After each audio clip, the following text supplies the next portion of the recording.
Assalamualaikum warahmatullahi wabarakatuh. Salam sejahtera untuk kita semua.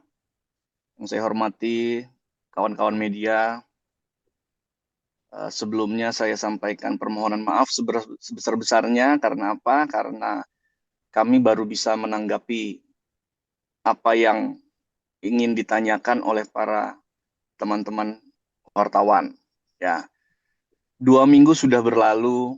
Kami terakhir bicara adalah 2 minggu lalu, ya kan? Setelah itu kami diam. Diamnya kami bukan tanpa alasan. Diamnya kami semata-mata hanya untuk satu, yaitu untuk kepentingan klien kami, yaitu menjaga kepentingan hukum anak-anak klien kami, sehingga kami diam tanpa mengomentari apapun. Nah, hari ini kami akan menyampaikan beberapa hal. Ya, pertama-tama terima kasih juga kepada teman-teman media sudah bersabar. Ya, meskipun saya setiap hari dikejar, menanggapi, tapi baru hari ini saya bisa tanggapi. Pertama, saya mau sampaikan bahwa saya dengan Pak Simon, ya, kami dari kantor hukum Simon dan Sam, tetap sampai saat ini tetap menjadi kuasa hukum dari klien kami, Sarwenda. Ya, jadi banyak berita-berita yang menyampaikan bahwa klien kami sudah tidak didukung pengacara, itu hoax. Dan kami tegaskan bahwa kami sampai belum ada pemutusan, bila belum ada pemutusan dari klien, artinya kami masih menjadi kuasa hukum yang sah, dan kami juga akan terus membela kepentingan hukum klien kami. Ya, jadi kami tegaskan kembali bahwa kami masih menjadi kuasa hukum Sarwenda. Itu yang pertama. Yang kedua, saya mau sampaikan bahwa begini. Eh, 2 minggu lalu kami terakhir memberikan komentar, terakhir memberikan tanggapan.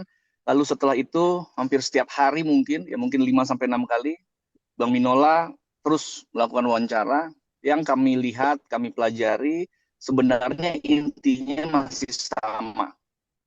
Ya, apa yang disampaikan itu aja. Jadi buat kami sebenarnya tidak ingin menanggapi lagi, karena nanti akan membuat semua pemberitaan menjadi uh, kemana-mana lagi. Jadi sebenarnya kami tidak mau. Tetapi karena memang setiap hari wartawan telepon minta untuk ditanggapi, ya kami tanggapi. Jadi intinya apa yang Bang Binola sudah sampaikan di dalam semua wawancaranya, kami tetap pada apa yang kami sampaikan, karena kami menyampaikan semuanya berdasarkan bukti dan fakta. Yang pertama adalah klien kami tidak, klien kami tidak pernah mempersulit klien Bang Milunya. Dengan fakta di lapangan kami juga bingung. Pada saat kami sudah sampaikan bahwa tidak mempersulit, tetapi masih banyak yang menggoreng itu mempersulit.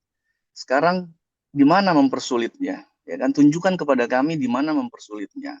Yang mana kita tahu bahwa klien Bang Minola WA terakhir itu kurang lebih akhir tahun, lalu ke klien kami, ya, ke ibunya anak-anak, lalu setelah itu eh, klien Bang Minola WA ke anaknya bulan April, lalu setelah itu tidak pernah ada lagi komunikasi. Jadi sebenarnya di mana upaya mempersulitnya, kecuali Bang Minola kliennya memberikan atau melakukan pertemuan dengan anak lalu tidak dikasih. Ya, lalu pada saat dia ambil anak tidak diberikan. Itu mempersulit. Ya, jujur kami sudah memberikan surat kepada Bang Minola. Pada saat 2 minggu lalu kami bersepakat nih, tim pengacara juga dengan klien, bahwa kami akan coba menyelesaikan permasalahan ini secara tertutup. Ya, artinya kami memberikan surat kepada Bang Minola untuk mengundang. Alhamdulillah, Bang Minola sudah menjawab itu juga. Kami sudah mengatur untuk pertemuan, ya, masalah waktu dan tempat. Awal dalam undangan kami tidak menyampaikan soal waktu. Kenapa? Karena kami sangat menghormati kesibukan Bang Minola, kesibukan klien Bang Minola, sehingga kami menunggu waktu dari mereka, karena kami siap kapanpun untuk melakukan pertemuan. Itikat baik kami seperti itu.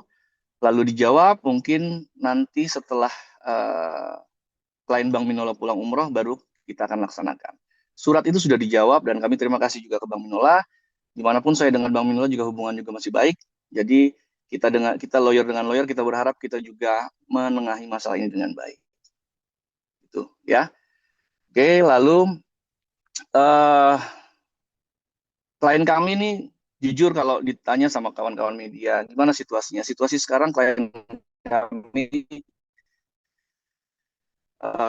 klien kami ini seorang ibu, ya. Klien kami dengan semua permasalahannya hanya fokus satu, yaitu tetap pada saat uh, rapat dengan kita sepenting apapun dia menyempatkan waktu untuk mengangkat telepon dari anaknya. Jadi itulah situasinya. Jadi meskipun banyak masalah yang sedang dihadapi klien kami, tapi untuk anak dia akan all out. Ya, jadi kalau ditanya kondisi klien kami sekarang ini baik-baik saja dan hanya fokus untuk membahagiakan anak. Ya. Lalu kami juga mendapatkan informasi bahwa pihak Bank Minola sedang menyiapkan gugatan hak asuh anak. Sekali lagi, yang tidak dilahirkan dari rahim seorang ibu. Ya, Sarwenda adalah seorang ibu, tidak pernah putus sedetik pun untuk membahagiakan anaknya.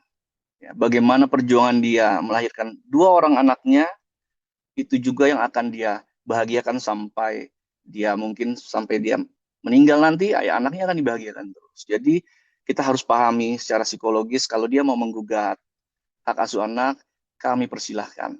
Karena apa? Karena itu hak hukum dari Bank Minola dan kliennya, Ruben Onsu. Ya, tetapi sekali lagi kami hanya sampaikan bahwa itu adalah hal yang kami tunggu-tunggu, bukan kami menantang. Tapi disitulah sebenarnya penyelesaian itu harus dilakukan. Jadi tidak dengan framing-framing di media sosial, tidak framing-framing di TV, tidak mengarah-ngarahkan sesuatu di TV, tetapi kita uji semua di persidangan terkait hak asuh anak.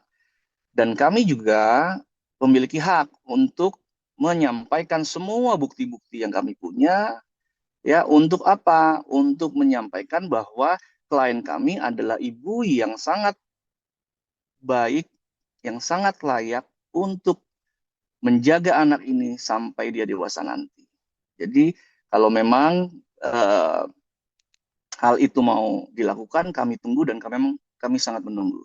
Dan terima kasih juga kepada Bang Hotman Paris juga sudah mengomentari hal ini, gitu ya. Bang Hotman Paris adalah senior saya, satu alma mater saya dengan beliau, satu dosen juga terkait dengan logika hukum.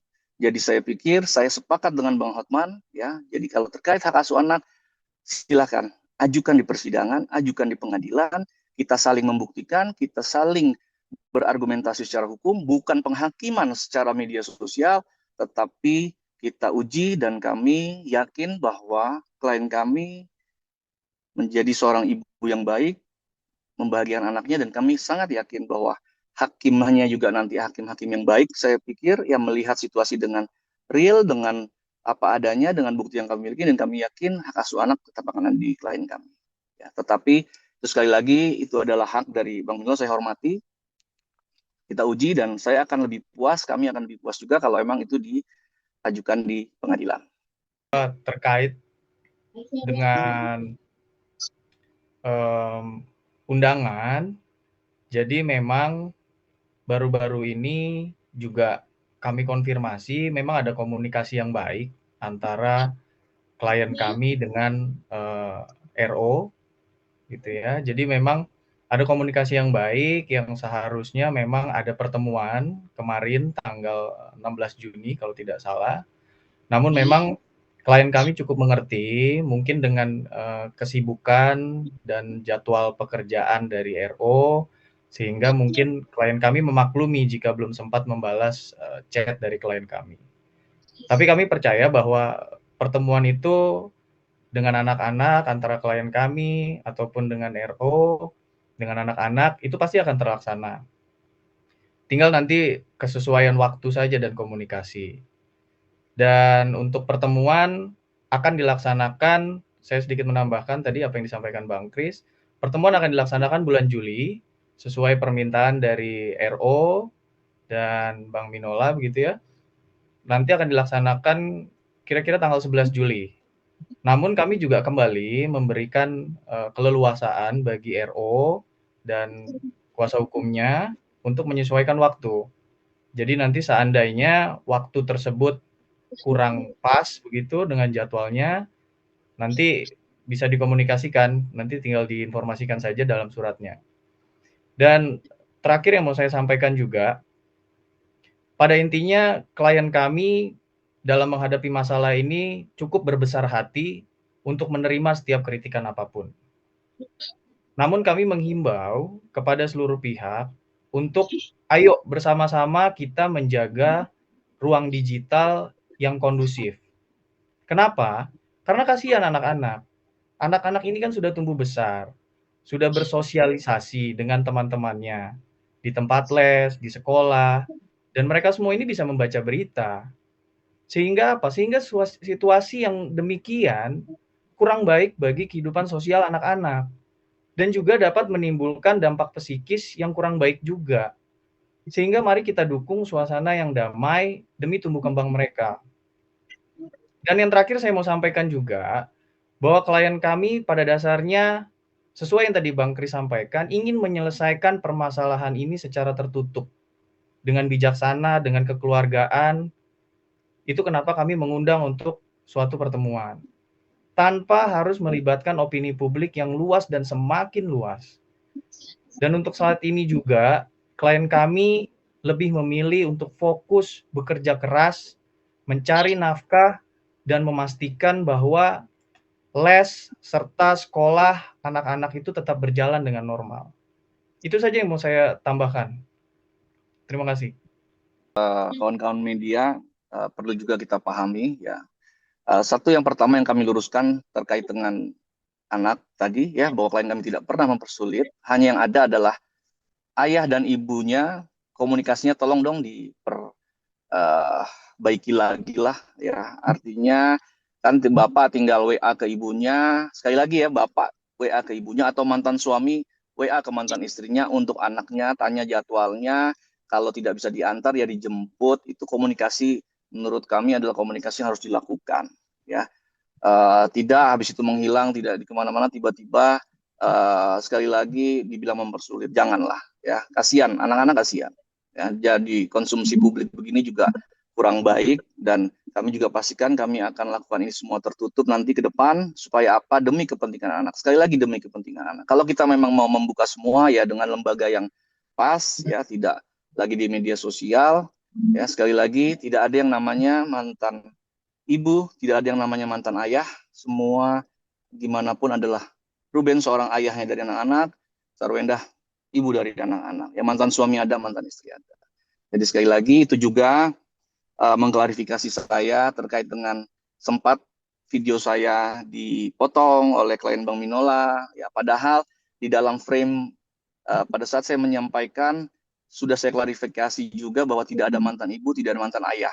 Ya, lalu masih dipotong bahwa mantan ayah ya. Saya pikir saya sebagai seorang muslim ya, saya maafkanlah. Saya tahu saya berprasangka baik saja. Saya tidak mau suuzon ya. Saya berprasangka baik saja apa yang dilakukan oleh klien Bang Minola, memotong video saya. Tetapi sekali lagi, saya sebagai lawyer akan profesional, tidak akan masuk ke dalam permasalahan klien. Ya monggo silahkan. Tetapi kalau ada orang yang bilang, Bang itu termasuk masalah hukum, saya tidak mempermasalahkan apapun, karena buat kami tidak akan terpancing hal-hal seperti itu ya.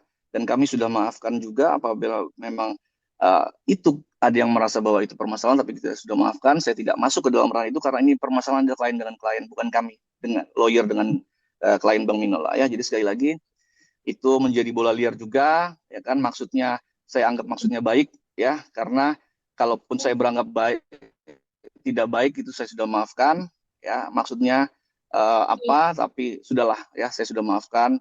Itu menjadi bola liar ya, jadi malah juga mohon maaf menjadi masalah juga. Akhirnya ada lagi yang berpikir bahwa itu menjadi sindiran buat Ruben ya. Saya bilang nggak seperti itulah ya. Yang pasti kalau memang mau tahu, tonton utuh video itu, jangan dipotong, karena 1 menit setelah itu video itu sudah saya klarifikasi bahwa tidak ada mantan.